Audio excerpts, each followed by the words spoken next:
राजवंश पढ़ने जा रहे हैं, चौहान राजवंश। वो चौहान राजवंश, उनकी शाखाएं हम राजस्थान में कहाँ कहाँ पढ़ेंगे। तो चौहानों की मूल शाखा के बारे में चर्चा करेंगे। उसके बाद में फिर अदर जो शाखाएं हैं, सारा जो आपके सामने डायग्राम बना हुआ था ना, जिस शाखा में जितने राजा हैं उन सबको हम पढ़ेंगे। लेकिन उससे पहले हम ये पढ़ेंगे कि इनकी उत्पत्ति के बारे में क्या क्या विचार रहे हैं अन्य इतिहासकारों के। तो आपने क्या हेडिंग लगाई थी?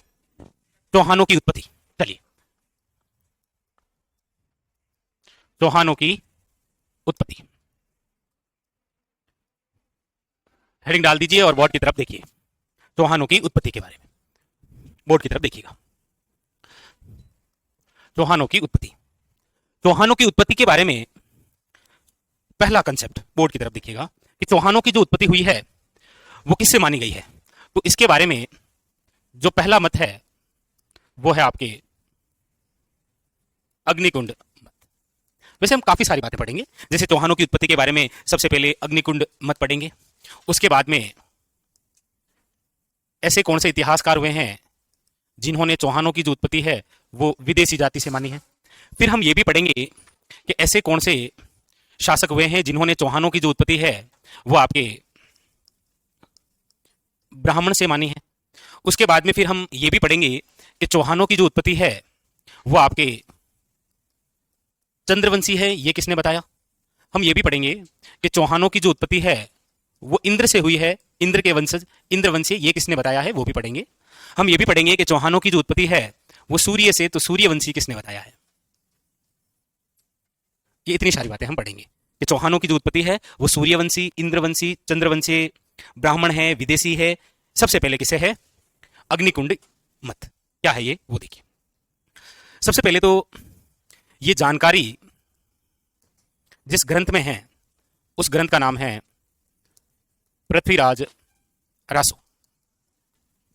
आप सब जानते हैं, आपने पढ़ भी रखा है कि ये जो पृथ्वीराज रासो है इसके जो लेखक हैं उनका नाम है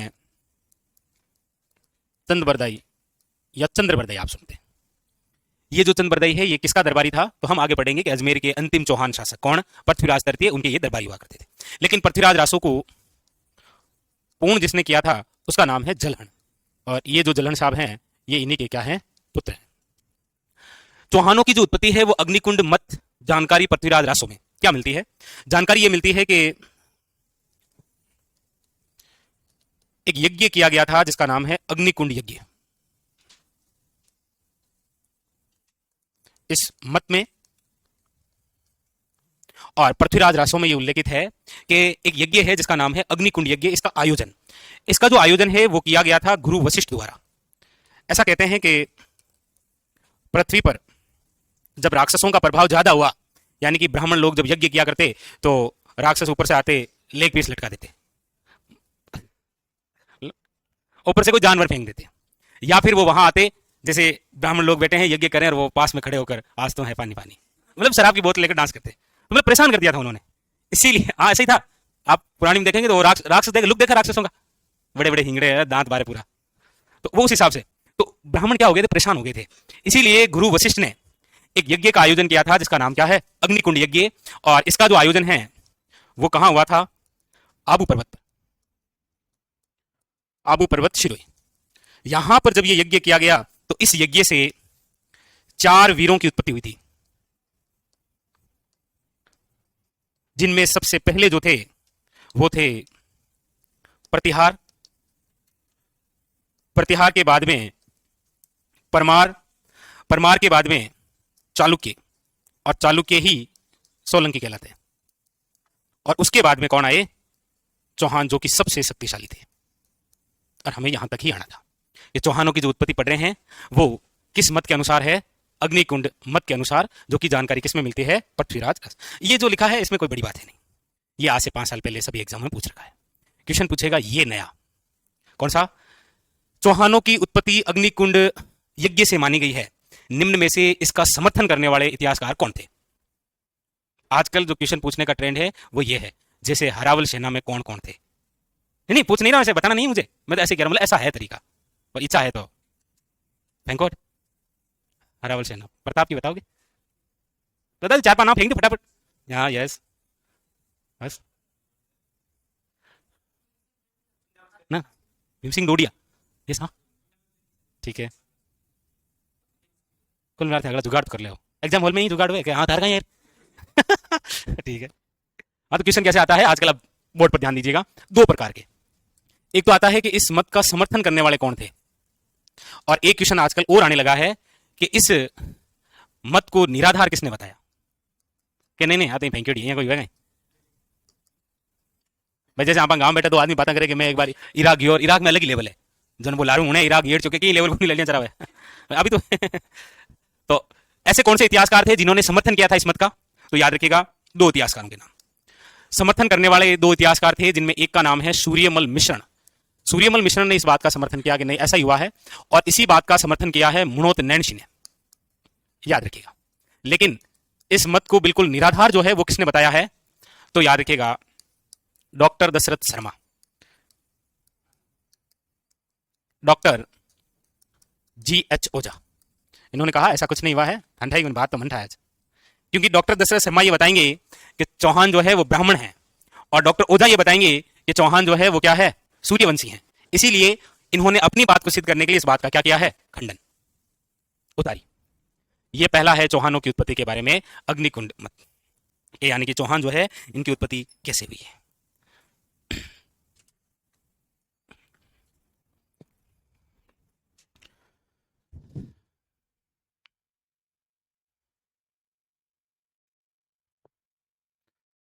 क्लास का टाइम कम कर, अच्छा कम करना है, कहते हैं क्लास को भाई। मैंने इनको कल भी कह दिया था कि अब ये क्लास जो है वो 3 घंटे नहीं होगी, 2 ही घंटे होगी, कल ही बता दिया था ना। हिस्ट्री की क्लास 3 घंटे नहीं लेंगे, अब हम कितने घंटे होगी, शाबाश।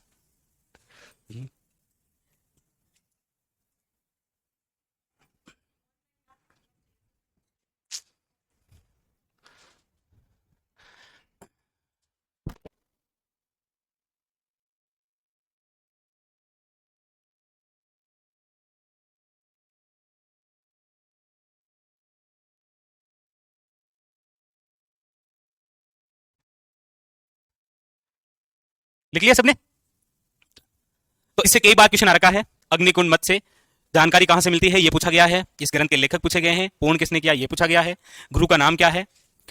गुरु वशिष्ठ ने ही यज्ञ किया था, तब 4 वीर और भी उत्पन्न हुए थे इससे पहले, कौन, ये तो ही प्रतिहार परमार चालुक्य चौहान, इससे पहले भी इन्होंने यज्ञ किया था, उससे भी उत्पन्न हुए थे, इसमें पता हो तो। राम लक्ष्मण भरत और शत्रुघ्न, ये 4 भी वही गुरु वशिष्ठ है। तो इनका कर्म भी पूछा गया, याद रखना, प्रतिहार परमार चालुक्य और चौहान, लेकिन ये याद रखिएगा चालुक्य सोलंकी कहलाते हैं। देखो प्रतिहार तो हम पढ़ के आए हैं, मंडोर और भीनमाल में हुए हैं, परमार जो है ये मालवा में हुए हैं, आज से बहुत पहले हमने पढ़ा था।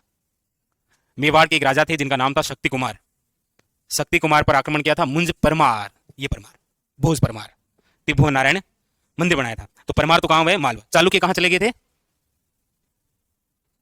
अपने अपने घर, कर्नाटक, कर्नाटक नहीं पढ़ते, चालुक्य बादामी वातापी कर्नाटक, पुलकेशिन सेकंड, पुलकेशिन सेकंड का कौन सा अभिलेख, क्या टाइमिंग क्या है उसका, 634। और चौहान हम पढ़ेंगे।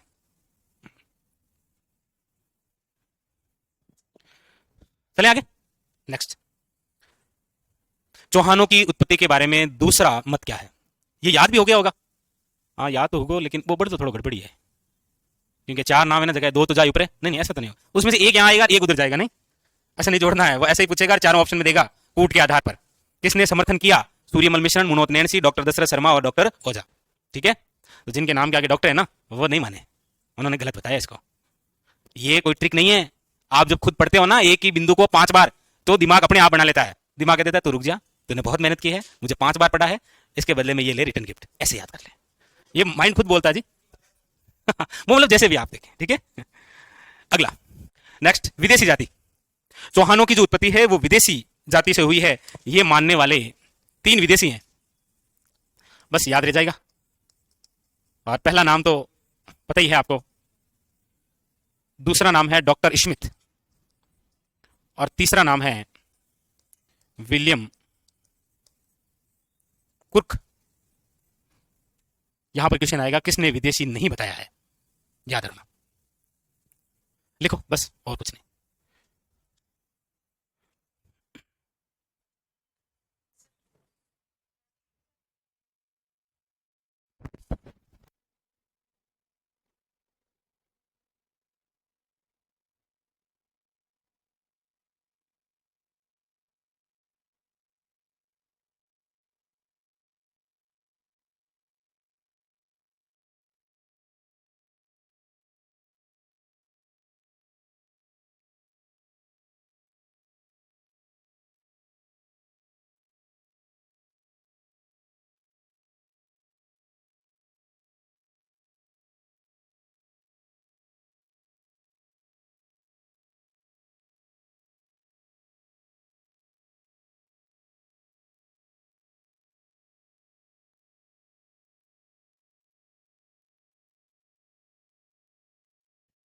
चलो लिख लिया, विदेशी जाति और colonel James Tod, doctor Smith और विलियम कुर्क। अगली बात लिखिएगा, ब्राह्मण वंशी। ब्राह्मण वंशी बताने वाले कौन कौन थे? इसमें थोड़ा सा अलग अलग है, देखो। हालांकि सभी ब्राह्मण वंशी हैं, लेकिन एक तो इसमें बताया है वत्स गोत्रीय ब्राह्मण। ब्राह्मण में भी गोत्र बताई है, कौन सी? वत्स गोत्र ब्राह्मण। एक ने बताया है नाग्र ब्राह्मण। देखिए, वत्स गोत्र ब्राह्मण बताने वाले तो एक तो है व्यक्ति जिनका नाम है डॉक्टर दशरथ शर्मा, और एक है बिजोलिया शिलालेख। बिजोलिया शिलालेख। नागर ब्राह्मण चौहानों को जिस व्यक्ति ने बताया है वह है डॉक्टर डी.आर. भंडारकर।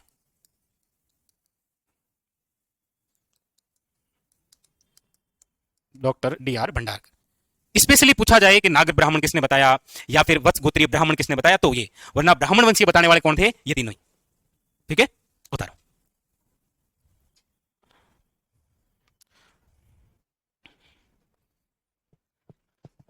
उमेश भारद्वाज। देखो, ये केवल कहने की बात होती है कि पशु परिचर में जी के इजी आया। वो इजी आना ही था क्योंकि एग्जाम भी तो 10th लेवल का था ना। सब चिल्ला चिल्ला के कह रहे हैं कि सर पेपर इजी आया। अरे पेपर को नहीं जी आयो, आप भूलगा आप बीएड बीटेक करेड़ा और पशु परिचर को फार्म भरिया। आप भूलगा आप बीए करेड़ा हाँ और पशु परिचर को फार्म भरिया। पेपर इजी नहीं था। आप भूल चुके हैं, आप बीटेक करी, बीएससी बीएड एमएससी एमएड करके पशु परिचर का फार्म भरियो। आप लगे इजी, इजी नहीं था भाई, वो केवल 10th लेवल का था उनके लिए। बहन पुत्र दिखाने लोहागढ़ गाई है, उनको पूछो। उस जोश में हम भूल चुके थे कि हम क्या करके आए हैं, योग्यता। आप योग्यता कहीं है, इसलिए जिनको इजी लग रहा है उनके साथ ये हुआ है।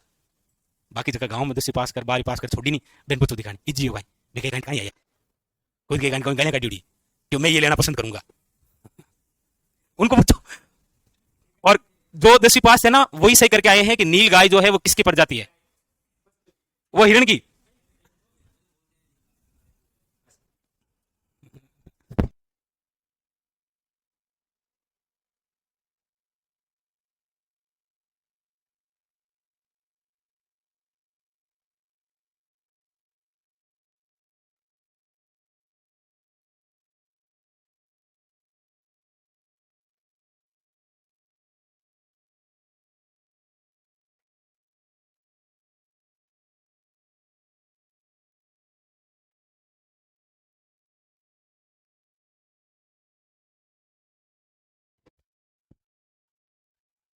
चलिए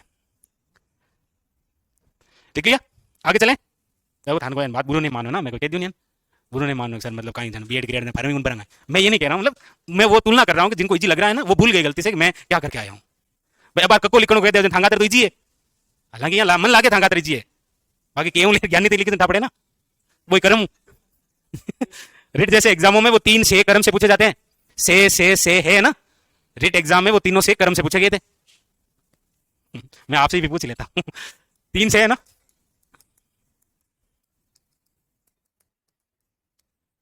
ये क्या मतलब है सर? मतलब ऐसे ऐसे कौन करता है? आप तो ऐसे तो मतलब अब कई बार कैसे ऐसे पूछ लेता है निम्न में से, अरे रुको, निम्न में से सही है ऐसे पूछ लेता है। वहां एग्जाम हॉल में आप अकेले हो और आपके सामने सब सी है, आपकी सीसी हो गई। ये हकीकत है। एग्जाम हॉल में अकेले बैठे हो, सामने ये क्वेश्चन है, खोपड़ा घुमा जाएगा कौन सा है। ये हकीकत में हो रखा है। पिछली बार एग्जाम के अंदर रिट में ये क्वेश्चन आया था, निम्न में से सही है। अरे कंफ्यूज तो इसमें भी हो जाता है कि इसमें से कौन सा सही है। अरे सारे हैं इसमें, ये तो यही भी कंफ्यूज कर देता है। एग्जाम हॉल का अलग प्रेशर होता है, वहां पर जो आ रहा है ना दिमाग में जो है वो तो भूल जाते हैं, फिर लगता है इसमें कौन कहीं लगे यहाँ। हाँ, वो एग्जाम हॉल का अलग है जी।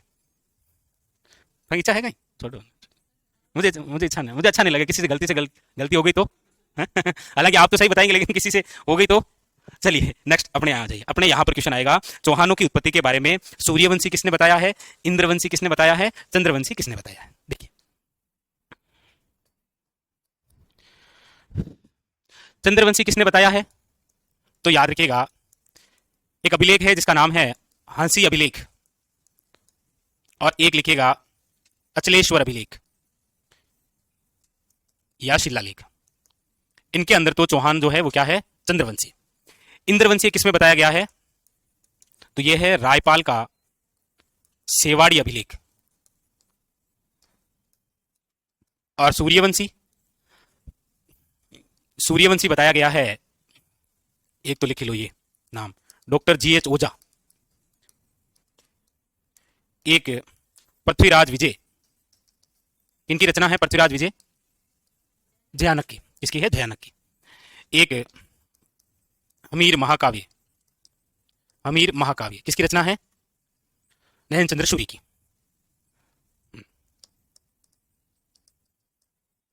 एक सुरजन चरित्र लिख लीजिए। चंद्रवंशी, इंद्र और सूर्य, तीनों बहुत ही बेहतरीन से क्वेश्चन होते हैं। सुरजन चरित्र तो वैसे आप बता ही देंगे। चंद्रशेखर, चंद्रशेखर। राजशेखर की कौन कौन सी रचनाएं हैं? टॉप 5 बताओ।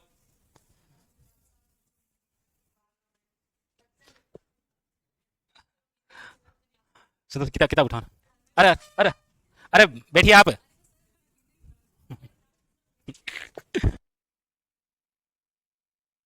हाँ, कपूर मंजरी, काव्य मीमांसा, बाल रामायण, प्रचंड पांडव, हरविलास। हाँ, बंजी का।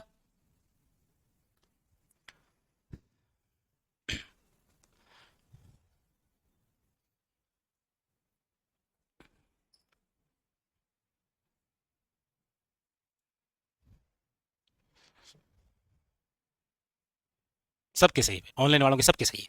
बिल्कुल इन्होंने सही बताया। से कौन सा सही है? ये रेलवे का कर्म भी सही बताया इन्होंने। बहुत अच्छा पढ़ता है।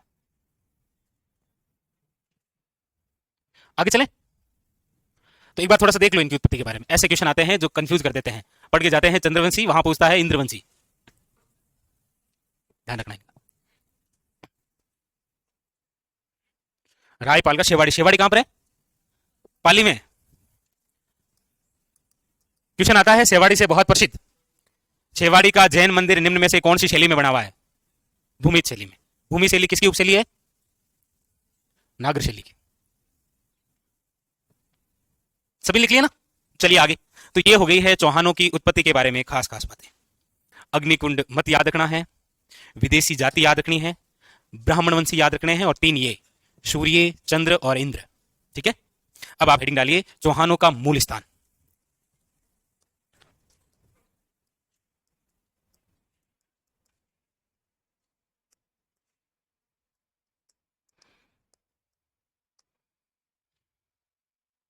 चौहानों का मूल स्थान देखो बोर्ड पर।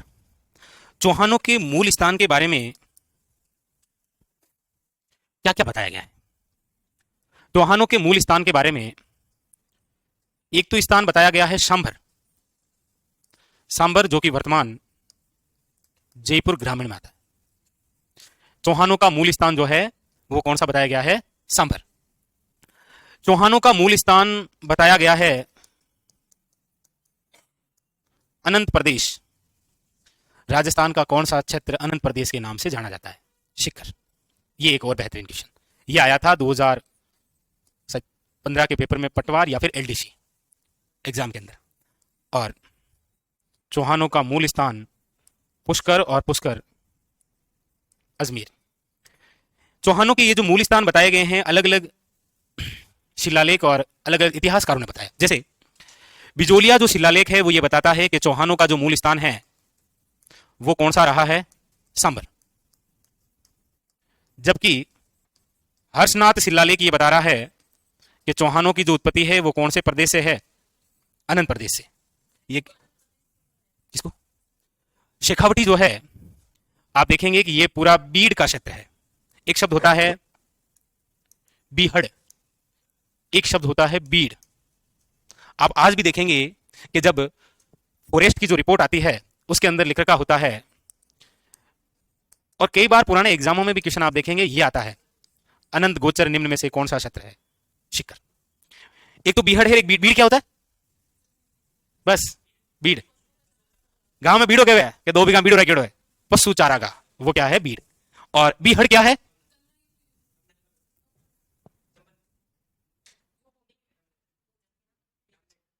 आपके तीनों के कमेंट को जोड़ दिया जाए तो इसकी डेफिनेशन हो गई। कंद्रा आ गया, अवना लिखा आ गया, भूमि आ गई। चंबल नदी द्वारा अवनालिका अपवर्दन से कंदरा युक्त भूमि जो घने जंगलों से घिरी हुई होती है उत्खात स्थलाकृति बीहड़ कहलाती है। मतलब ऐसे ऐसे उत्खात स्थलाकृति है। और फिर इसके ऊपर यहां पर क्या है, ऐसे, ये क्या है, हमें क्या पता, बना आप आपको पता होगा, मुझे क्या पता, घने जंगल है, इसीलिए तो कहते हैं कि बीहड़ में बागी रहते हैं। बीहड़ जो है वो डाकुओं की शरण स्थली है, क्योंकि एक तो उत्खात स्थली करते और दूसरे क्या है, घने जंगल है, यहां पर छिप जाए तो किसी को नहीं मिले। पान सिंह तोमर है ना, एक मूवी है, किसकी है, पान सिंह तोमर, देखिए कोई मूवी है इरफान खान की, बीहड़ में बागी बसते हैं, पार्लियामेंट में डकैत। वैसे यहाँ मूवी की शूटिंग भी होती है अक्सर, आप देखते होंगे बीहड़ में।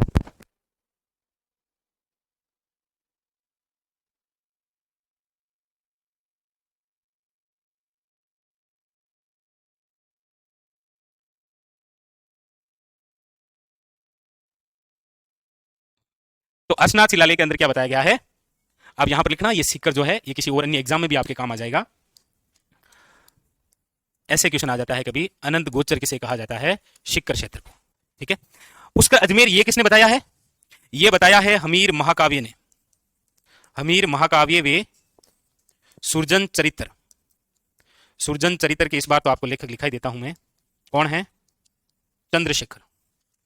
और इसके तो आपको पता ही है कौन है, नयन चंद्र सूरी।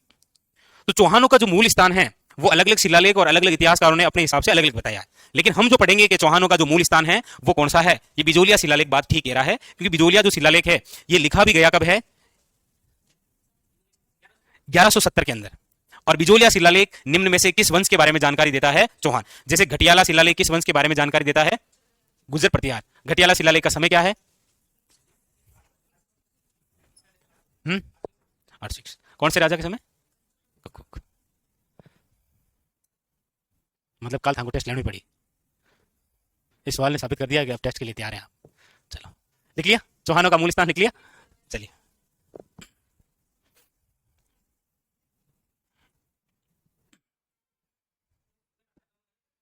क्या,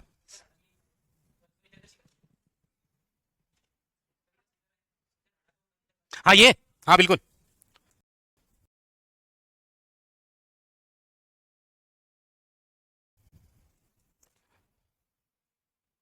ये उन्हीं के लिए पुस्तक लिखेगा, इसीलिए उनके नाम से लिखी हुई पुस्तक है क्या, सुरजन चरित्र, सुरजन हाड़ा। ये हमीर महाकाव्य तो हमीर की है, हमीर कौन सा, चौहान, जो आएगा अभी।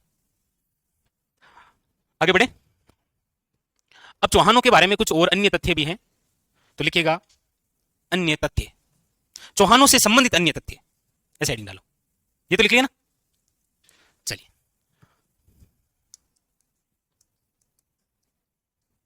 चौहानों से संबंधित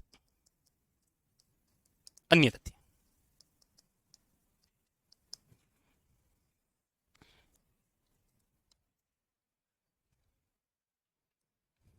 लिखिए नंबर 1, 2022-23 के पेपरों में सबसे प्रसिद्ध क्वेश्चन एक पुस्तक से था जो चौहानों पर आधारित है, उसका नाम है ये, द अर्ली चौहान डायनेस्टीज। ये पुस्तक किसके द्वारा लिखी हुई है, डॉक्टर दशरथ शर्मा द्वारा।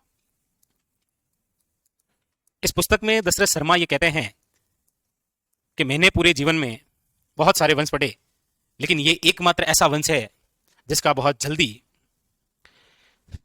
जैसे आप देखिए जब हम अजमेर के चौहानों में पृथ्वीराज तृतीय को पढ़ेंगे और पृथ्वीराज तृतीय जब 1191 के अंदर गोरी को पराजित करेगा तो उस समय लेवल अलग होगा उसका, मतलब आप ये पढ़ेंगे कि वो दिल्ली का शासक बनने वाला है, और अचानक से 1192 के अंदर कहानी समाप्त, पूरा वंश समाप्त जी। अजमेर में चौहानों का अंतिम शासक है वो। और 1191 के अंदर तराइन का प्रथम युद्ध जीतना, 1192 में तराइन का दूसरा युद्ध हारना, और 1193 के अंदर गोरी की दिल्ली राजधानी बनना, और 1194 के अंदर जयचंद गेहड़वाल का हारना, ये भारत के इतिहास में बहुत बड़ा परिवर्तन है इस समय। तो इसीलिए इन्होंने कहा, मतलब मुझे यकीन नहीं हो रहा है कि ये वंश इतनी जल्दी समाप्त कैसे हो गया, जो बंदा दिल्ली का राजा बनने वाला था अगले साल सुनते हैं कि कहानी खत्म जी। क्योंकि पृथ्वीराज तृतीय का जो पुत्र भी था ना, जिसका नाम था गोविंद राज चौहान, उसने अधीनता स्वीकार की थी कुतुबुद्दीन ऐबक की। कुतुबुद्दीन ऐबक ने ही उसे दिया था क्या, रणथंबोर, तब जाकर उन्होंने 1194 के अंदर रणथंबोर में चौहानों की स्थापना की। ये डॉक्टर दशरथ शर्मा कहते हैं। दूसरी बात लिखिए, दूसरी बात है कि चौहानों का आदि पुरुष कौन है।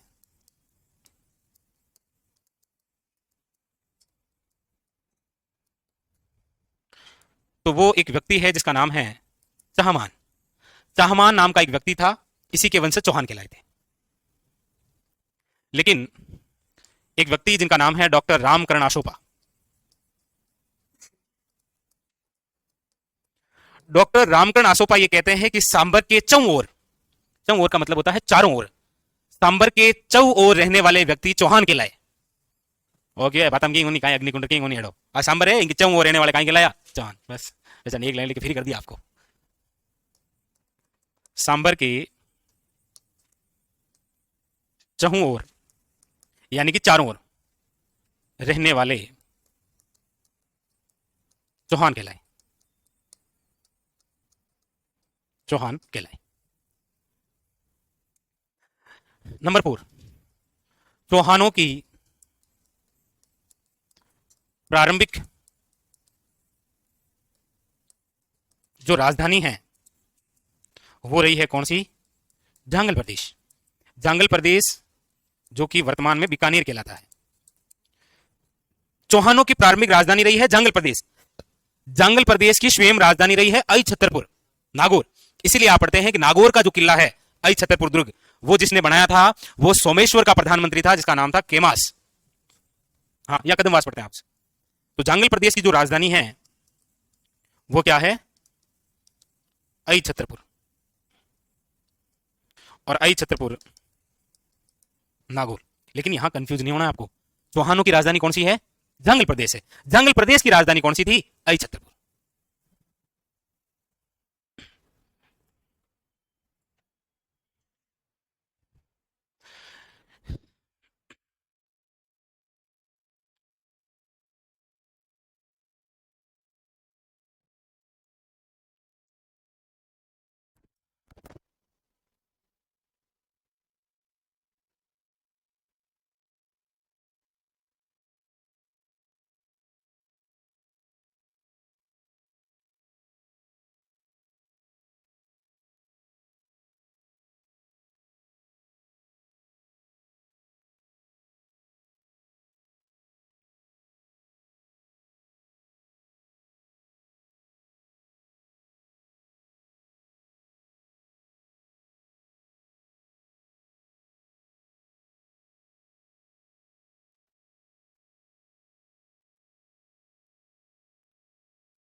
तो चतुर श्रेणी पढ़ाएंगे बहुत अच्छे से, पूरी डिटेल से, और वो भी अपडेट से, 50 जिलों के अकॉर्डिंग।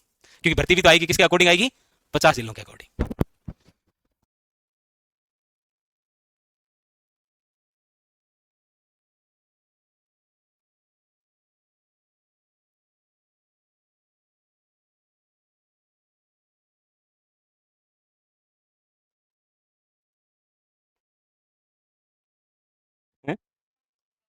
हाँ, तो हेडिंग डालिए नेक्स्ट, अगला नोट करके हेडिंग डालिए। मस्त रहिए, जीवन में नौकरी मिल जाए कोई सी भी हो अच्छी होती है, ठीक है? बिना नौकरी के कोई सी भी नौकरी हो अच्छी होती है जीवन में। एक तो पैदल आओ और बिन बजाय साइकिल अच्छी है। एक तो पैदल फिरा, एक साइकिल करने मतलब फायदा ही है। एक तो बिना नौकरी के और एक चाहे नौकरी किसी वो, ठीक है? काम तो करना पड़ेगा देखो जीवन में। किसी भी नौकरी में जाओगे तो आपको काम तो करना ही पड़ेगा। टीचर बनोगे तो पढ़ाना ही पड़ेगा, सुबह जाना पड़ेगा, छुट्टियां किताब दिन ले होते हैं, ठीक है? सरकार दे दे 15 दिन आगे, आखिर में जानी पड़ी ना। तो ऐसा कुछ नहीं है ना, अच्छे से तैयारी करनी है जिसकी भी। आप नोट करके लिखिएगा बिजोलिया शिलालेख, बिजोलिया शिलालेख। हाँ, बिजोलिया शिलालेख। क्योंकि ये आगे पढ़ेंगे किसी शासक में, उससे पहले इसको थोड़ा डिटेल से पढ़ लेते हैं। वहां पर केवल इतने लिखना पड़ेगा कि जानकारी की बिजोलिया शिलालेख, फिर हम आगे निकल पड़ेंगे। यहां इसको पढ़ लेते हैं, क्योंकि वैसे भी बिजोलिया जो शिलालेख है इसका जो संबंध है वो किस वंश से रहा है? चौहान वंश से संबंधित जो शिलालेख है वो कौन सा है? बिजोलिया शिलालेख। कई बार क्वेश्चन आ रखा है, राजस्थान पुलिस का फेवरेट क्वेश्चन है बिजोलिया शिलालेख से। ये जो बिजोलिया शिलालेख है इसका समय क्या है? तो याद रखिएगा 1170 ईस्वी। आरएसएस भी बोर्ड ने यह क्वेश्चन पूछा पहली बार कि बिजोलिया शिलालेख किस चौहान शासक के समय लिखा गया। तो 1170 की बात है। 1170 1177 के अंदर राजा बने थे कौन? पृथ्वीराज तृतीय। उससे पहले उनके पिताजी थे, और पृथ्वीराज तृतीय के पिताजी का नाम क्या है? सोमेश्वर चौहान। तो ये सोमेश्वर चौहान के समय, सोमेश्वर चौहान के समय याद रखिएगा। बिजोलिया जो शिलालेख है, इसके लेखक कौन है? याद रखिएगा, गुणभद्र। और इसके अंदर जो जानकारी है,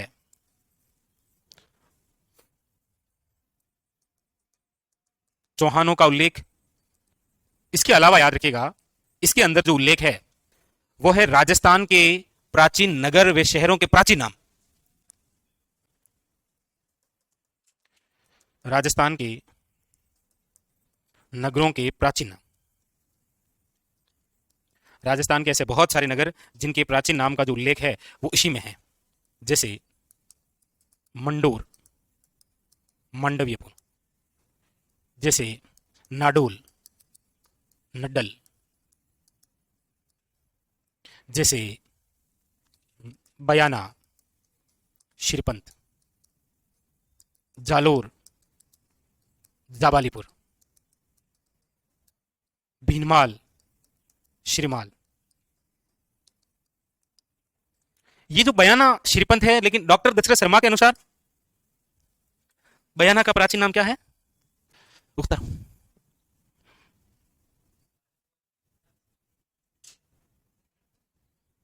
देखो कान लगे।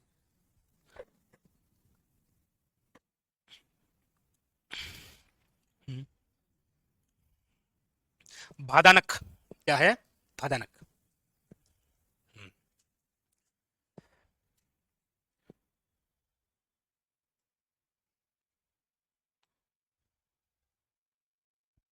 शाबाश अनिल कुमार, क्या डेडिकेशन है आपका।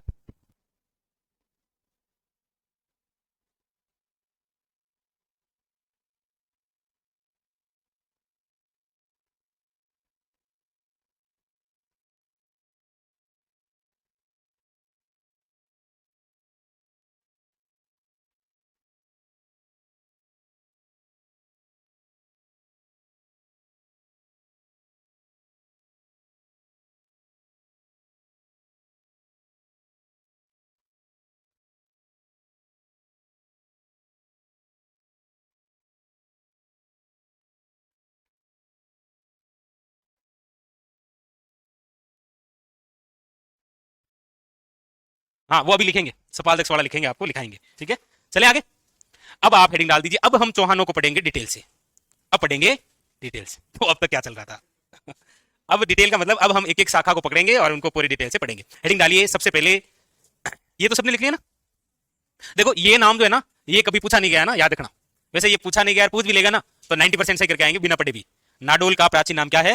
नडल। हाँ वो कंफ्यूज हो सकता है कि नाडोल का प्राचीन नाम नडल है, जानकारी कहां है? तो किस शिलालेख में है? बिजोलिया में, ध्यान रखना। चलिए हेडिंग डालिए। बयाना, भादानक, भादानक लिखा था कल सही। अच्छा, भादानक, भादानक। अब आप हेडिंग डालिए सांभर, सपाद लक्ष्य। सपाद लक्ष्य का तात्पर्य है 1.25 लाख गांवों का समूह। अब 1.25 लाख किताब है? बस बस अनिल गाय वाली बात है, टिकट के यार।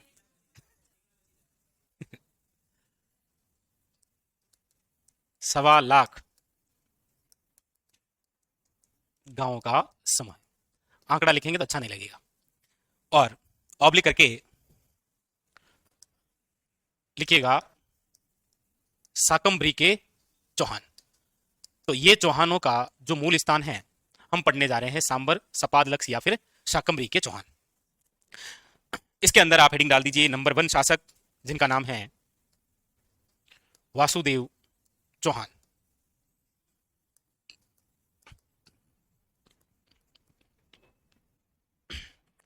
वासुदेव चौहान। अब देखिए वासुदेव चौहान के बारे में हम जो भी पढ़ेंगे, इसकी जो जानकारी है वो हमें कहां से? तो याद रखिएगा ये जो जानकारी हमें मिलेगी वो मिलेगी बिजोलिया शिलालेख के अनुसार। बिजोलिया शिलालेख के अनुसार क्या क्या जानकारी मिलती है इस शिलालेख के अंदर वासुदेव चौहान की? तो पहली जानकारी ये मिलती है कि वासुदेव जो चौहान हैं, चौहानों के संस्थापक हैं। ये चौहानों के संस्थापक हैं, चौहानों के जनक। जैसे प्रतिहारों का फाउंडर कौन था? संस्थापक हरिश्चंद्र। मंडोर के प्रतिहारों का कौन था? भीनमाल के प्रतिहारों का कौन था? और प्रतिहारों का रियल फाउंडर कौन था? नागभट्ट फर्स्ट। फर्स्ट। यस। अगला लिखिएगा 551 ईस्वी में चौहान वंश की स्थापना की। ये सारी जो बात है ये इस बिजोलिया शिलालेख में है। स्थापना कहां पर की? तो सांभर। सांभर। वासुदेव चौहान द्वारा निर्माण। निर्माण कार्य दो। एक तो याद रखिएगा बिजोलिया शिलालेख ये कहता है कि इनके द्वारा सांभर झील बनाई गई थी। सांभर झील। सांभर झील जो कि राजस्थान में सबसे बड़ी खारे पानी की झील है। ये जो सांभर झील है इसकी लंबाई कितनी है? नहीं नहीं, ऑप्शन है, चिंता मत करो। ऑप्शन है 32, 34, 36, 38। और कुंभलगढ़ दीवार की लंबाई 36। यस, ये 32, वो 36। बस वो 32 36 को फर्क है। ये दोनों वन लाइनर क्वेश्चन पूछे गए हैं कि कुंभलगढ़ किले के दीवार की लंबाई कितनी है और सांभर झील की लंबाई कितनी है। दोनों वन लाइनर पूछ रखे हैं। एक इनके द्वारा निर्माण करवाया गया है शाकंभरी माता मंदिर का। और ये जो शाकंभरी माता है ये चौहान जो वंश हम पढ़ रहे हैं इनकी क्या है? कुल देवी है। चौहानों की कुल देवी है। चौहानों की कुल देवी। उतार लीजिए, ये बात है चौहानों के प्रथम शासक जिनका नाम है वासुदेव चौहान। क्वेश्चन आज तक केवल दो ही तरीके से पूछे गए हैं और पूछने का तरीका भी यही होता है। एक तो यह होता है कि बिजोलिया शिलालेख के अनुसार सांभर झील के निर्माता कौन थे, और एक पूछा जाता है 551 ईस्वी में चौहानों की स्थापना करने वाला कौन था? वासुदेव चौहान। बस ये आपसे पूछा जाता है।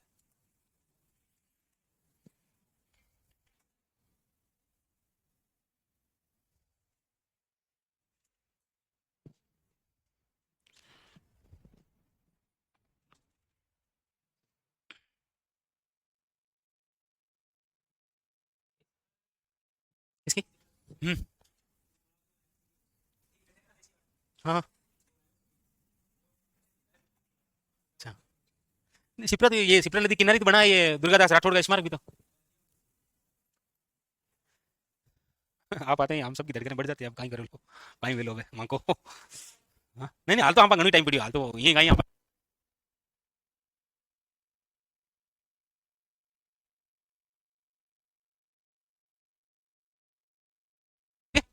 चलिए पहले शासक कंप्लीट वासुदेव चौहान, हेडिंग लगाइए नेक्स्ट। दुर्लभ राज चौहान फर्स्ट, लिख लिया। नेक्स्ट नंबर 2 दुर्लभ राज चौहान फर्स्ट।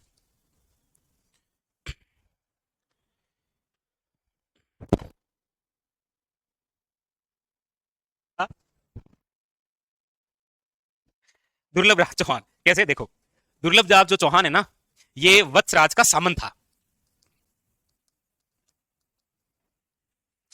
वत्सराज का सामंत। वैसे प्रारंभ में जो है, प्रारंभ में देखो बहुत बेहतरीन क्वेश्चन बनता है। प्रारंभ में चौहान, याद रखिएगा, प्रतिहारों के क्या हुआ करते थे? सामंत हुआ करते थे। प्रतिहारों के सामंत। यानी कि जैसे ये पूरा इलाका है प्रतिहार राजा का, ठीक है, कोई भी मान लीजिए ए। ये पूरा इलाका प्रतिहार शासक ए का है। इसी का दोस्त है, इसी का दोस्त है बी। इस बी द्वारा ए को कहा गया देख अब बचपन से साथ में खेलने, आज राजा बन गया, क्या हुआ? कम से कम 2-4 प्लॉट तो बनी देते। तो इस राजा ए ने क्या किया, अपने इस दोस्त बी को इस पूरे क्षेत्र में से ये सीमावर्ती क्षेत्र दे दिया और बोला आज के बाद में तुम यहाँ के राजा हो। तो बी जो है वो इस स्थान का राजा बन गया, लेकिन ये स्थान तो किस राजा के अंडर में है? ए। वो इस स्थान का तो राजा कहलाता है, लेकिन इस ए का क्या है? ये सामंत है। तो इसी प्रकार जो हम चौहान पढ़ रहे हैं ये प्रारंभ में किनके सामंत हुआ करते थे? प्रतिहारों के। इसी क्रम में एक चौहान हम पढ़ रहे हैं जिसका नाम क्या है? दुर्लभ राज चौहान फर्स्ट। ये जो है ये वत्सराज कौन है? आप सब जानते ही हैं, ये प्रतिहार शासक है। तो इसका ये सामंत हुआ करता था। और आपको पता हो तो वत्सराज ने एक संघर्ष की शुरुआत की थी जिसका नाम क्या है? त्रिपक्षीय संघर्ष। वत्सराज द्वारा शुरू किए गए त्रिपक्षीय संघर्ष में भाग लेने वाला चौहान राजा कौन था? ये आया कि नहीं? मैं आ गया हूं, आया तो खत्म। त्रिपक्षीय संघर्ष में भाग लिया और मारा गया कौन? दुर्लभ राज चौहान।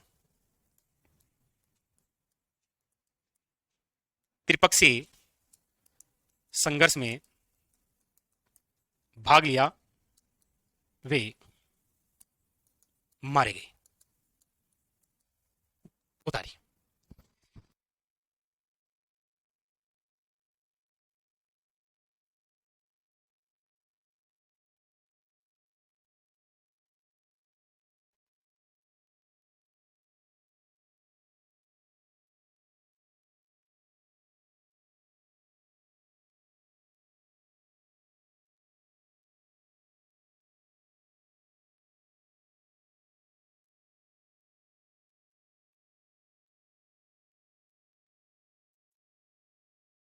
वासुदेव चौहान चौहानों का संस्थापक है। संपूर्ण रूप से हम जो चौहान राजवंश पढ़ने जा रहे हैं ना, उनका फाउंडर है, और साथ में सांबर की शाखा का भी फाउंडर है। जैसे प्रतिहारों का संस्थापक तो कौन था? हरिश्चंद्र। लेकिन उसके बेटे ने जहां पर शाखा की शुरुआत की थी वो है मंडोर। तो मंडोर की शाखा की शुरुआत किससे होती है? रजिल से। लेकिन इन्होंने चौहान वंश की स्थापना भी की थी वासुदेव ने, और शाखा भी स्थापित की थी।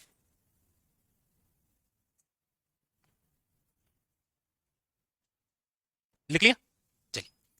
वैसे त्रिपक्षीय संघर्ष में वत्सराज के समय बंगाल का शासक कौन था? मतलब वत्सराज ने त्रिपक्षीय संघर्ष में निम्न में से किन किन राजाओं को पराजित किया था? बताओ। ठीक है। और किन से हारा ये? द्रुपद से, राष्ट्रकूट वंश से। ठीक है। चलिए आगे। नंबर 3, अगले शासक। ये लिखा कि नहीं लिखा नोट करके? यही तो है खास, नोट करके लिखो। इस क्वेश्चन से यही तो सामने निकल कर आया है कि चौहान निम्न में से प्रारंभ में किसके सामंत हुआ करते थे? प्रतिहारों के। ये जितने भी राजा आ रहे हैं ना हमारे राजस्थान के अंदर, वो सब प्रतिहारों के सामंत रहे हैं। इतना दबदबा था किनका? प्रतिहारों का।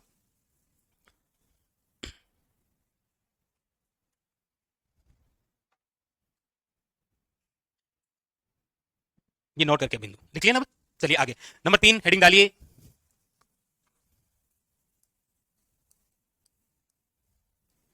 गुवक प्रथम। गुवक प्रथम। अब इनके बारे में समय का उल्लेख मिल नहीं रहा है हमें, क्योंकि 11वीं 12वीं शताब्दी तक दबदबा प्रतिहारों का ही है। दूसरा कोई सामने आ नहीं पा रहा है, और आ रहा है तो ये देख लेंगे उस हिसाब से। ये नागभट्ट, नागभट्ट सेकंड का सामंत है। ये नागभट्ट सेकंड का सामंत है। यस, गुवक प्रथम। लेकिन इस गुवक प्रथम ने कन्नौज जीता था, इसीलिए ये चौहानों का प्रथम स्वतंत्र शासक है जिन्होंने स्वयं को प्रतिहारों से मुक्त किया था। अभी तक जितने भी हम, जितने क्या, अभी दो ही तो पढ़े हमने, जो चौहान शासक पढ़े हैं वो सामंत रहे हैं किनके? प्रतिहारों के। हालांकि ये भी सामंत था, लेकिन इसने कन्नौज जीतकर स्वयं को प्रतिहारों से मुक्त कर दिया था। तो प्रतिहारों से मुक्त होकर चौहानों का प्रथम स्वतंत्र राजा यदि कोई बना तो वो कौन बना? इसीलिए इनके द्वारा एक मंदिर बनाया गया। कौन सा? हिंट दूं? हिंट दूं? हिंट ये है कि कुछ नहीं है। हाँ, मतलब आप सोच तो सकते हैं, थोड़ा सा, थोड़ा सोच के आ जाएगा। हाँ सर, सोच तो रहे हैं, लेकिन आ तो फिर भी नहीं रहा हो। हाँ? चौहान पढ़ रहे हैं, चौहानों की देवी आ चुकी है, तो बच्चे कौन है? बच्चे बच्चे हैं तो। अरे देवी आगे है तो देवता रह गए होंगे, देवता को ढूंढ लो। कौन है? हर्ष। यस, यही तो है। लिखा नागपुर सेकंड सामने लिखा। हाँ, चौहानों के कुल देवता हैं। लिखो इनकी उपाधि। इनकी जो उपाधि है वो कौन सी है? इनको एक उपाधि है, वो है वीर की, और ये उपाधि मिली है कन्नौज विजय पर। कन्नौज विजय। और याद रखिएगा, प्रतिहारों से मुक्त होकर चौहानों का प्रथम स्वतंत्र शासक। वरना क्या है, ये राजा तो बनते लेकिन कौन बनाते थे इनको? प्रतिहार। ये पहला बंदा है जिसने कहा आपने बनाया, ये लोग गद्दी छोड़ते हैं, वापस छीन लेंगे, शुरू कन्नौज जीत को। जबकि प्रतिहार संघर्ष कर रहे थे कन्नौज जीतने के लिए। इसीलिए आपने लिखा था नागभट्ट सेकंड ने राजधानी बनी थी कन्नौज। कन्नौज जीत कर इसने दी थी कि ये ले।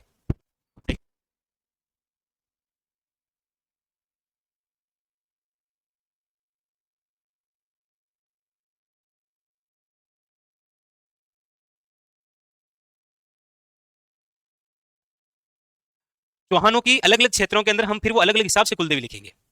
चौहानों की मूल रूप से कुलदेवी तो कौन है? शाकंभरी माता। जैसे अब आप पूछ लेंगे शेखावटी वाले तो उनकी तो जीण माता हो जाएगी। इधर यदि आप पूछ लेंगे जालोर वाले तो उनकी तो कौन सी हो जाएगी? आशापुरा माता। नाडोल वाले हैं तो उनकी भी आशापुरा माता हो जाएगी। और अभी आशापुरा का मंदिर बना देंगे। अरे यार, आओ आगे चले। नेक्स्ट, इनकी जो जानकारी है वो कौन से शिलालेख में है तो वो भी लिख लो जानकारी। हर्षनाथ शिलालेख, हर्षनाथ शिलालेख।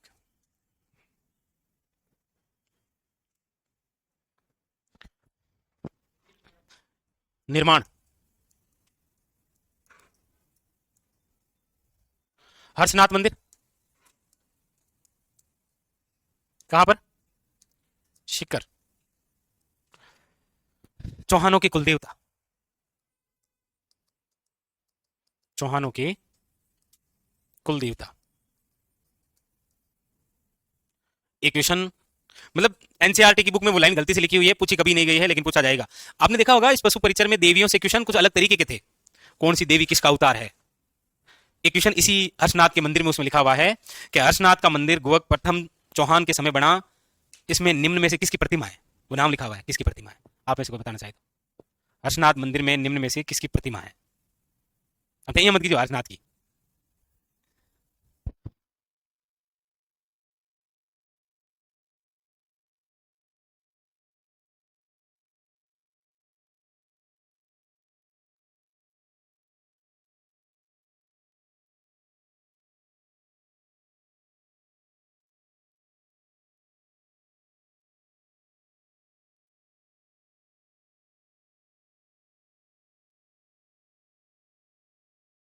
हाँ तो कौन किसकी प्रतिमा है? याद रखिएगा शिव की प्रतिमा।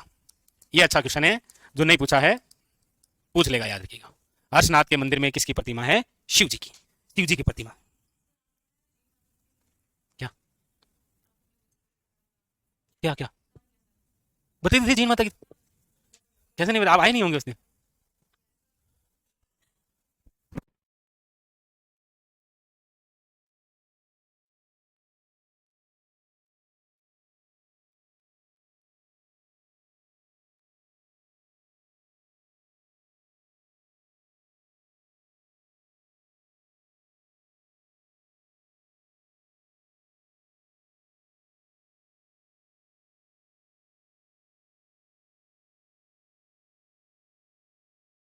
यहाँ यहाँ पर क्या है, याद रखना जीवन में ये बहुत बड़ी बात कह दी। नेक्स्ट आगे बढ़े, लिखिए नंबर 4। नंबर 4 लिखिए। अगले शासक हैं जिनका नाम है चंदन राज चौहान।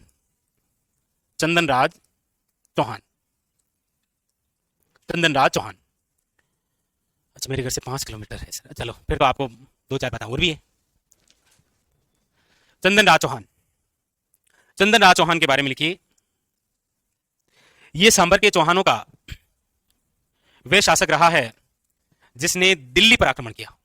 हालांकि दिल्ली पर आक्रमण करके मूल रूप से दिल्ली को जीतने वाला जो राजा है और राजधानी बनाने वाला जो राजा है वो तो है विग्रहराज चतुर्थ। जो दिल्ली आज भारत की राजधानी है ना, ये कभी अजमेर की राजधानी थी, तो वो तो कौन है? विग्रहराज चतुर्थ। इसने इतना कार्य नहीं किया। इन्होंने क्या किया?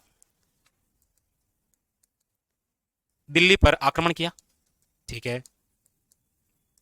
जब इन्होंने दिल्ली पर आक्रमण किया उस समय दिल्ली के जो शासक थे उनका नाम है रुद्र। क्या नाम था? रुद्र। इस रुद्र को पराजित किया और इसी रुद्र की एक बहन थी जिसका नाम है रुद्राणी। रुद्राणी वेडिंग टू चंदनराज, शादी कर ली। शादी करके यहां लेकर आ गया। ये कुछ नहीं थी। इसका वैसे वास्तविक नाम क्या था रुद्राणी का? रुद्राणी का वास्तविक नाम आपने कभी पढ़ा हो कि राजस्थान हिस्ट्री में वह रानी जिसे राजस्थान की योगिनी रानी कहा जाता है वो ये रुद्राणी है। हाँ? यस, पुष्कर झील में 1000, ये एक दीपक जलाती थी ना तो 1000 दीपक एक साथ जलते थे। मुझसे मत पूछना कैसे, लाइटर रोलो वाइंडर। योग क्रिया में निपुण थी। इसका वास्तविक नाम है आत्म प्रभा। वास्तविक नाम क्या है? आत्म प्रभा। रुद्राणी जिसे राजस्थान की क्या बोलते हैं? योगिनी रानी। इनके द्वारा पुष्कर में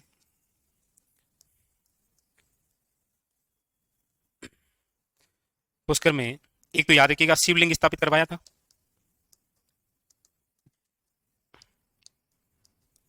और एक याद रखिएगा पुष्कर में प्रतिदिन प्रतिदिन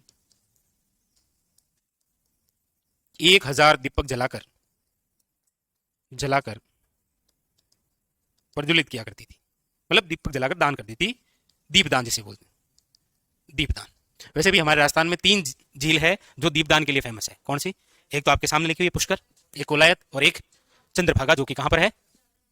झालरापाटन, झालावाड़, जहां पर मेला कब आयोजित होता है? कार्तिक पूर्णिमा। हाँ चंद्रराज, आत्म प्रभा, सही है, आत्म प्रभा। तो ये बात चंद्रराज चौहान याद रखिएगा। क्वेश्चन यदि आएगा यहां से तो अच्छा क्वेश्चन बनता है किसे? रुद्राणी से।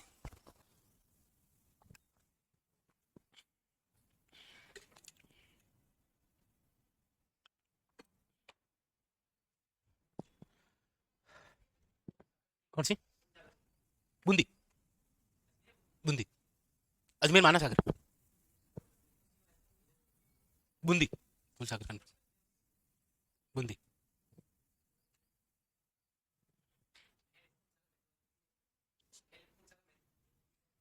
झील,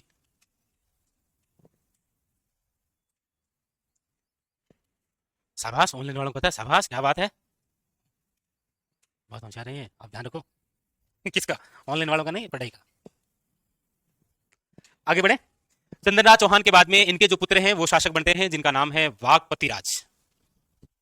अगले शासक कौन है? अगली लाइन से लिखो, नेक्स्ट।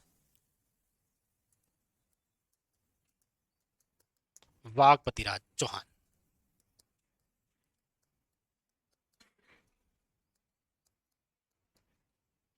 चंदन राज चौहान का पुत्र। इसने एक उपाधि धारण की है जिसका नाम क्या है? महाराजा, बस। महाराजा, कौन सी उपाधि धारण की है? महाराजा की। और इनके बाद में जो राजा बनते हैं उनका नाम है नंबर 6,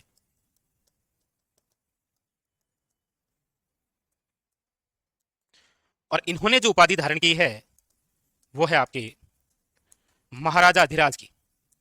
और ऐसी उपाधि धारण करने वाला ये प्रथम शासक है, प्रथम शासक। एक दौर हुआ करता था जब उपाधियों से क्वेश्चन आया करते थे, ये निम्न में से ये किसे उपाधि है, इसलिए जब भी पढ़ाते तो केवल उपाधि उपाधि पढ़ाया करते थे।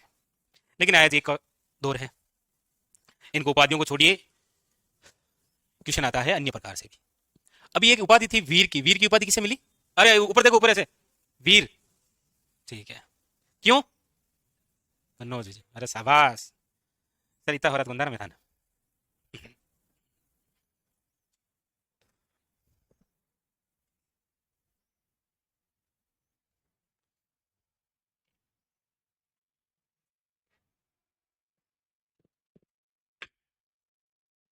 लिख लिया, आगे चले, नेक्स्ट।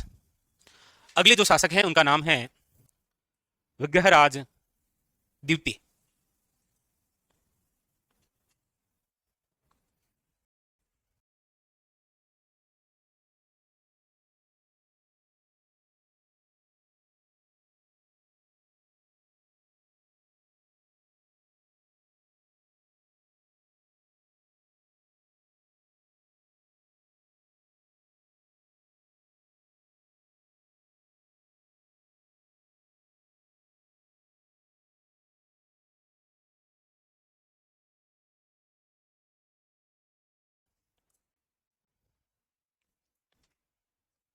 वही तो बात है, नहीं आएगा वो, उल्लेख मिलते ही नहीं है ना, कहां से लाए बताओ, उल्लेख नहीं मिलते।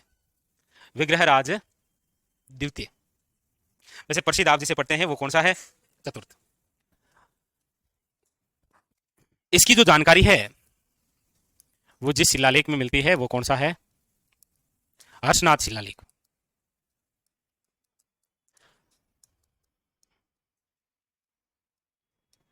हम चौहानों को पढ़ते पढ़ते कहां तक पहुंच चुके हैं? 973 ईस्वी तक। और पढ़ना शुरू कब से किया था? 551 ईस्वी से। मतलब इस बीच कितने क्या शासक बने, उनमें से बहुत कम शासकों का उल्लेख दे रखा है। वो इसीलिए नहीं मिलता है क्योंकि इस समय प्रतिहारों का अलग है, अलग लेवल है उनका। जैसे ही किसी, आज भी आप देख लो, जैसे भी किसी क्षेत्र में ऐसा लगता है कि ये थोड़ा ज्यादा ऊपर हवा में आ रहा है तो उसको दबा देंगे कैसे भी करके, राजनीति से जो भी है, पता ही आपको। आप हंसते बहुत अच्छा हो। ये देखो, मैं समझ गया आप किसके बारे में सोच रहे थे। ऐसे जैसे कि ऊपर आने वाला था उसको दबा देते हैं, ठीक है। तो ये शुरू से रहा, आज से नहीं है। क्योंकि देखो हम क्या पढ़ रहे हैं, सांबर के चौहान। सांभर इलाका जो है वो मेनली, जैसे सांभर झील की आज भी हम बात करते हैं तो 3 जिलों में विस्तृत है वो। भाई जयपुर ग्रामीण हो गया, डीडवाना कुचामन हो गया, डीडवाना कुचामन, और इधर हो गया आपके कौन सा, अभी डीडवाना कुचामन नागौर, नागौर मारवाड़ का क्षेत्र। मारवाड़ में 973 ईस्वी की बात करते हैं तो मंडोरों का, सॉरी मंडोर में प्रतिहारों का अलग वर्चस्व है। वो तो 1395 ईस्वी के अंदर मंडोर देश में देंगे, तभी तो जाकर राठौड़ ज्यादा चर्चा में आएंगे, और वहीं से राठौड़ों का आप रियल फाउंडर पढ़ते हैं किसको, रावचुंडा को।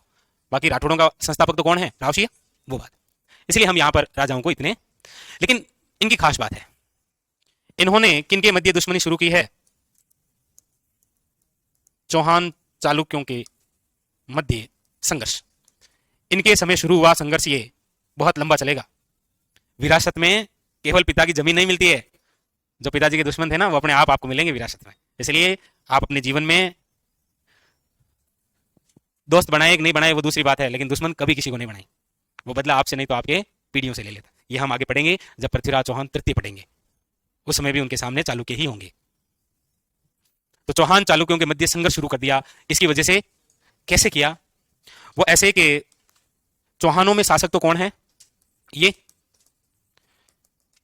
और चालुक्यों का जो शासक है वो कौन था, मूलराज सेकंड।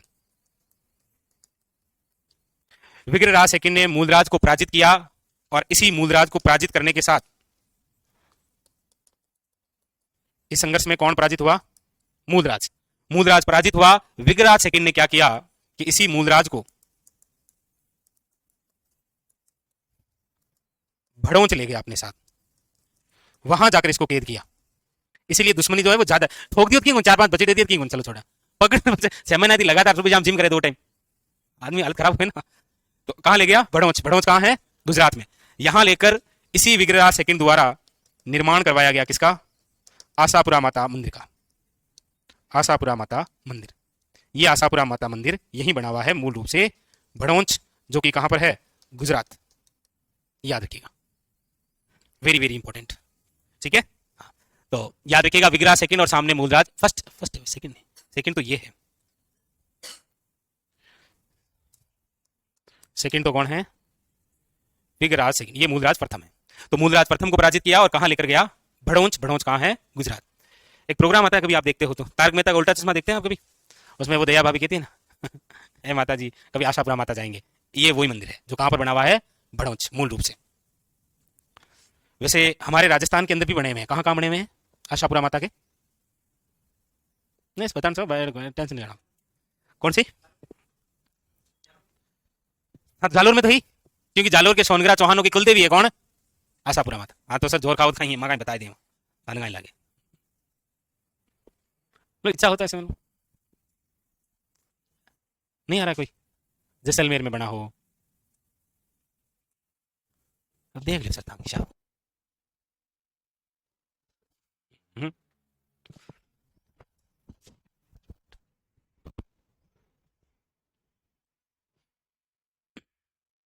लिख लिया, अब एक नोट करके लिख लेना, इस संघर्ष की वजह से विग्रह सेकंड को क्या कहा गया इतिहास में, मतंगा। बड़ा यूनिक क्वेश्चन है ये, नोट करो, नोट करके लिखो।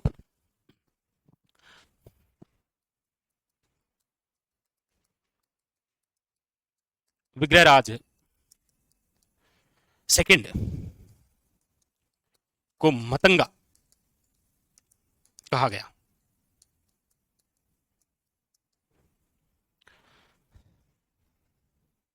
जी, मतंगा।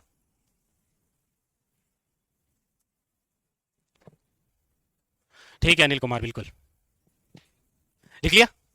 हाँ, प्रतापी राजा, बस, क्योंकि इसने स्वयं कहां जाकर, गुजरात जाकर चालुक्य शासक को पराजित किया था। जैसे परम भट्टारक महाराजा अधिराज, मतलब सबसे शक्तिशाली राजा, वो उपाधि धारण करता है। चले आगे। अब इसके बाद में इसके वैसे 2 पुत्र हैं इसके, विग्रहराज सेकंड के, दोनों ही राजा बनते हैं। एक का नाम है दुर्लभ राज सेकंड और एक का नाम है गोविंद तृतीय। 7 नंबर। नंबर 8 लिखिएगा, दुर्लभ राज सेकंड।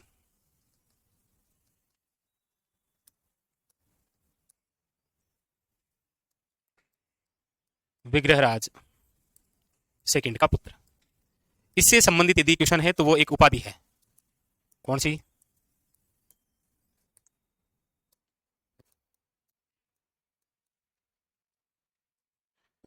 दुर्लेद मेरु की। क्या होता है इसका अर्थ? किसी आज्ञा, सॉरी, किसी राजा की आज्ञा का उल्लंघन नहीं करना क्या कहलाता है? दुर्लेद मेरु। यानी कि जिसकी आज्ञा का उल्लंघन नहीं किया जा सके। लिखो, जिसकी आज्ञा का उल्लंघन नहीं किया जा सके। होता क्या है कि आजकल आप देखते हैं कि कोई सा भी शिक्षक भर्ती खास कर तो उसके अंदर इस प्रकार की उपाधि आती है और पूछा जाता है कि किसे दिया गया। अब जैसे विग्रह सेकंड का एक तो ये पुत्र, चलो अगला जो है वो भी साथ में लिख लो इधर, 9 नंबर। वो है आपके कौन सा? गोविंद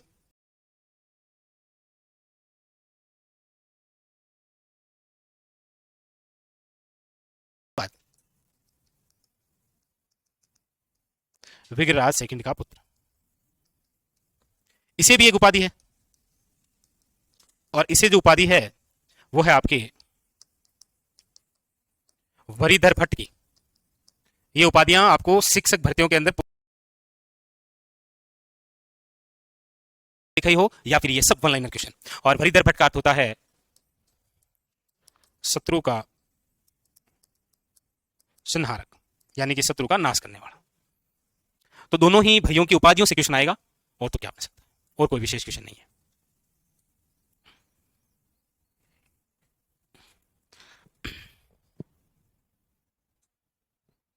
हाँ, मतलब ये मंडोर के प्रतिहारों की तरह आपको नाम जरूर याद रखने सारे के सारे।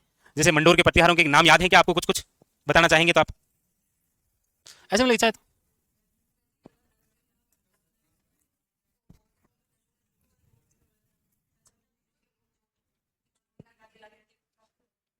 ये गाली दे रहे हैं ना।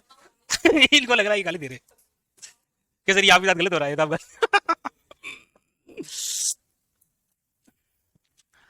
अब बताओ वापस। हाँ, अब बताओ।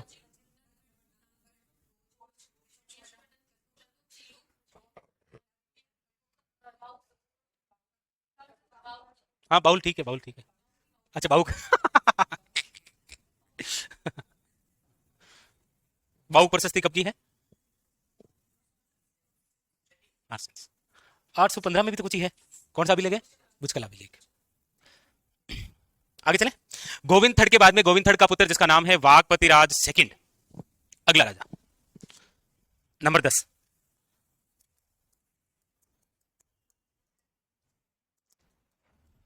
अब इनके समय की तो बस ये बात है कि इनके पुत्र जो है वो प्रसिद्ध हो गए।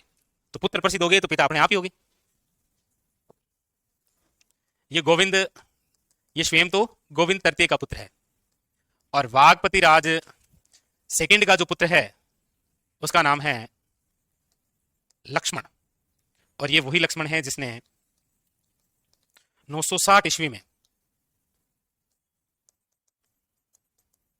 नाडोल में चौहान वंश की स्थापना। वैसे कल आपको सारे ही तो लिखाए थे। हाँ, तो सारे आते होंगे आपको भी तो। अच्छा, मतलब जय हो। हाँ, तो बताओ बूंदी के चौहानों का फाउंडर कौन है? बूंदी के चौहानों का फाउंडर शिरोई में कौन था? नहीं, सही है, सही। शिरोई में, यस। जालोर में, रणथंभौर में, अजमेर में, पता ही है आपको। ठीक है, ये लिखो।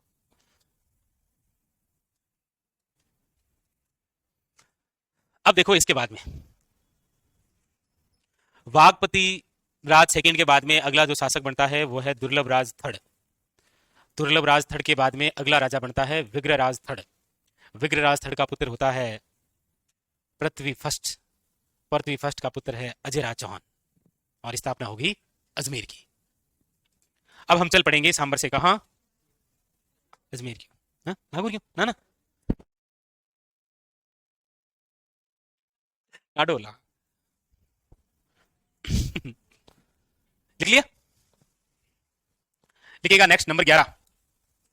नंबर 11 जो शासक बनते हैं उनका नाम है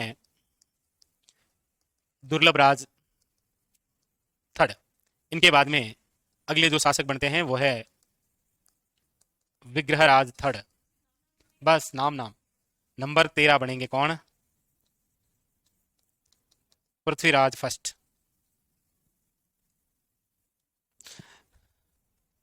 लिखो मत लिखो मत, बोर्ड पर देखो, अब यहां से एक बार बोर्ड पर देखो आप प्लीज, रिक्वेस्ट।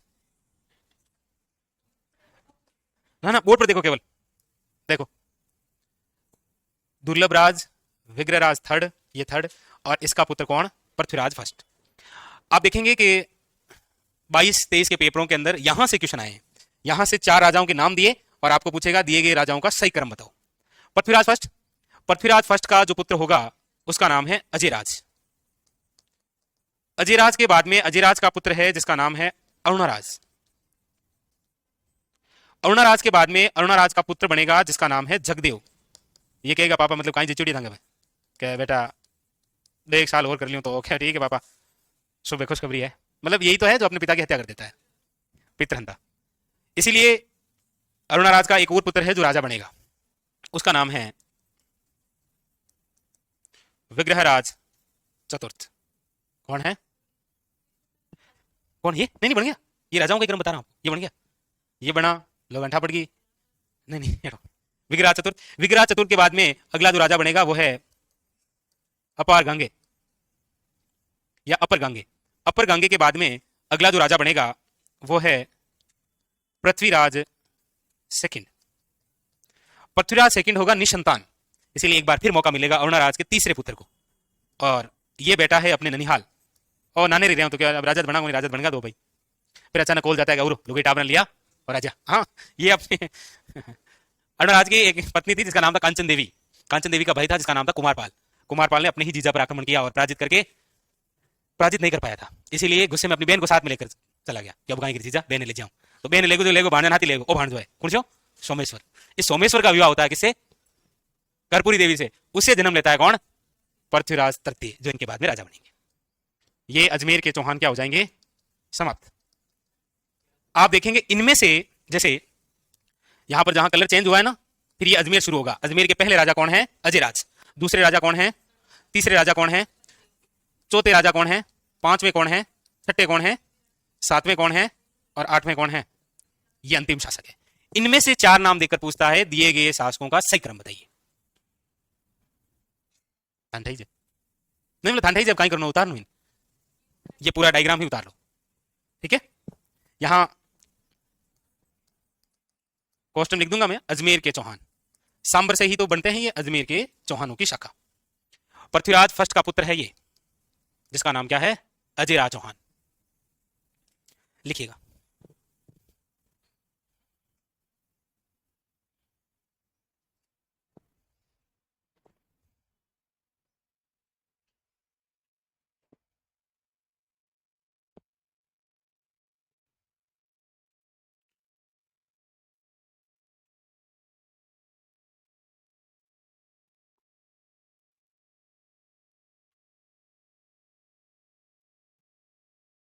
तो इन सबका क्रम याद रखना, ये खासकर अजमेर वालों का तो 100%, लगभग पुराने पेपरों में क्वेश्चन मिल जाएगा आपको। 4 राजा सही क्रम बताइए।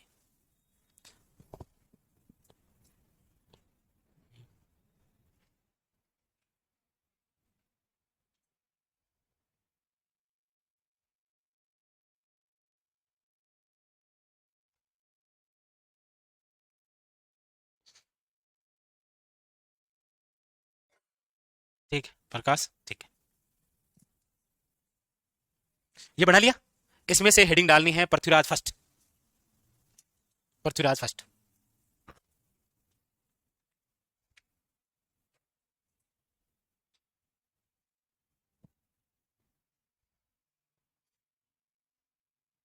पृथ्वीराज फर्स्ट।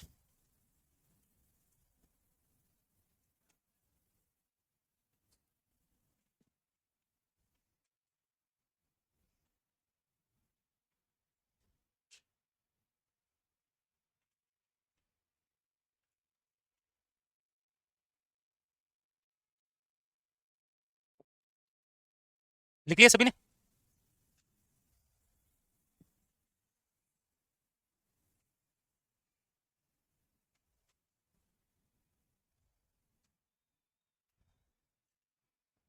देखो, पृथ्वीराज फर्स्ट का पुत्र है अजयराज, अजयराज फर्स्ट का पुत्र है अरुणराज, अरुणराज का पुत्र है जगदेव, अरुणराज का ही पुत्र है विगराज चतुर्थ, विगराज चतुर्थ का ही पुत्र है अपर गांगे, अपर गांगे का भाई है पृथ्वीराज सेकंड। ये भातृहंता होगा। उधर वापस अरुणराज का पुत्र है सोमेश्वर, सोमेश्वर का पुत्र है कौन? पृथ्वीराज। कौन?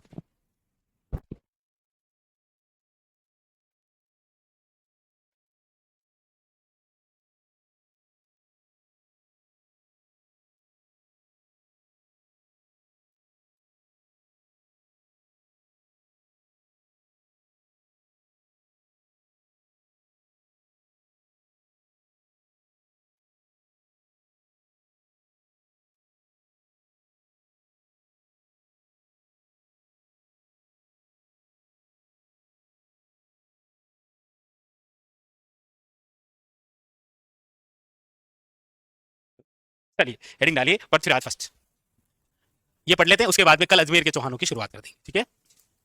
कितने नंबर का ये राजा है? तेरा है कि मेरा है? तेरा, अच्छा फिर मेरा ही है। ओके लिखो, लिखो तेरा।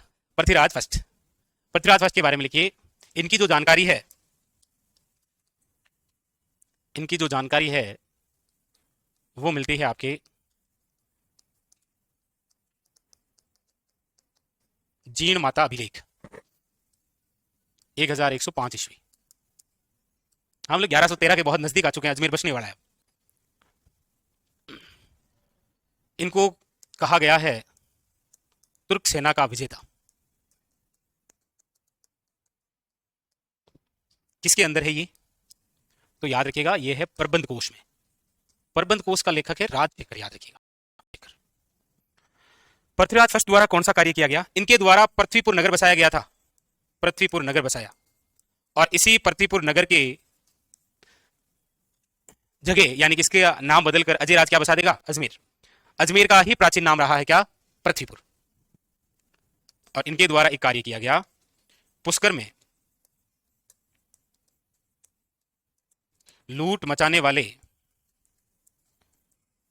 चालुक्यों को पराजित किया, पराजित किया।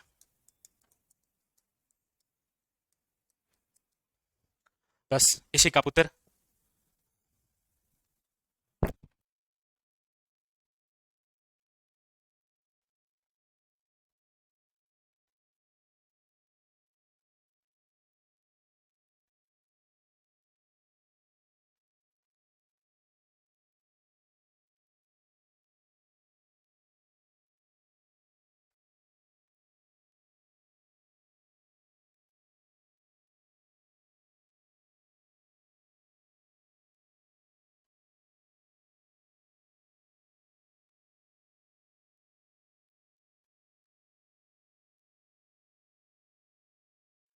तो लिखिए, ये हो गया आपके पृथ्वीराज फर्स्ट।